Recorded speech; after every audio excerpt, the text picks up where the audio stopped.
Previously on the Gaming Pipeline. Games is art. Go.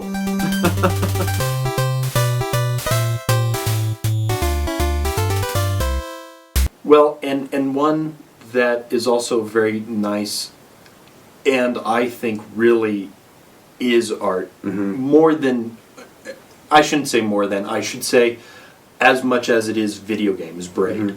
Yes.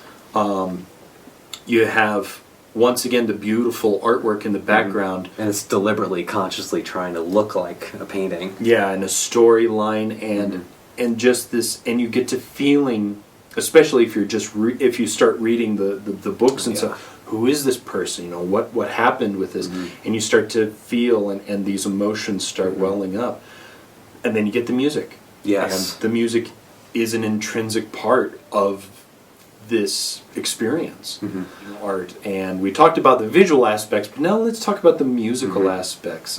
Games that had incredible music that would be unforgettable. I mean, obviously everybody knows the Mario's theme, but we're talking about something that's more orchestral, something that hits you a little bit deeper. Sure, every time you hit Mario's, oh, that's Mario's. Everybody knows that. Yeah. But when you hear something and it creates an emotion inside, it resonates somehow. Oh yeah. Yeah, exactly. And that if you have a game and you take out the music, is it still the same game?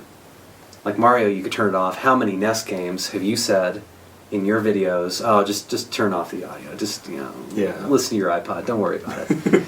But Quite these games, if you turned them off, you would lose something. So we were talking about Braid and having that score. Oh yeah. Oh, you couldn't play Braid without that specific score. No. Yeah, I've never even turned off the music. It even though it goes for a long time, it kind of repeats. It's still really interesting, and you want to listen to it. And there's a couple of places in the game where it's kind of part of it. As you go backwards, the music will go backwards in certain areas. Yeah. Spoiler alert. Sort of. Yeah. It's... And your interaction with the game itself causes the music to change. Yeah. But it's not a music game. It's not like it's part of the mechanic. It's just an extra layer of... Yeah. And you had told me at one point, I think it was you, had told me at one point that there was something about the music, like it wasn't written for? No. In fact, the developers drew it from other sources. If you look at the soundtrack list, I hope her name isn't pronounced this way, but I think it's Jamie Sieber composed the main theme for the game, and it was just off of one of her previous albums. In fact, everything that's in the Braid soundtrack can be found elsewhere on other records by other artists. Wow, that's amazing. In fact, that's not an uncommon practice. There was a game called Uplink that came out about 9 years ago by a developer called Introversion. And it was a game about hacking. So they went to the mod scene and they got a lot of mod music, and there is, in fact, on the bonus disc for Uplink, a bunch of music that they didn't pick, that they rejected, but got to the final stages of selection. So they were deliberately, consciously trying to create like an atmosphere of hacking, an atmosphere of being a computer geek, sort of like in the late 90s, but it takes place this year, actually, in 2010, but draws you in that way. That's interesting. And I know you and our buddy, friend of the show, Skitch, big mod music listeners, and even if it's just chiptunes or something else, that's really interesting. And so then that's taking the game music that you might tell someone to mute, making it a conscious decision, not just a byproduct of the design process, and then bringing it in as a full-fledged element of the game. And I would almost say that Myst, getting back to it again, does the same thing because of the ambient music. And even in, it wasn't Exile, but Revelation, that they brought in Peter Gabriel. And he actually did the original, And that in and of itself, I mean, and you can't find that track anywhere, and it fits, and that's the thing. It not only was part of, they didn't only choose that for the thing, but it felt good to be in the game. It felt like it belonged there. Even though, unfortunately, that particular sequence in the game is pretty much the cheesiest part of the whole thing. I think that would probably be the worst moment in the Myst franchise. Yeah. And now, how about some more games that you really liked the music and was really themed and really meant something to you? How about any others? Well, I think we talked about it in the last video, but again, I would say Homeworld.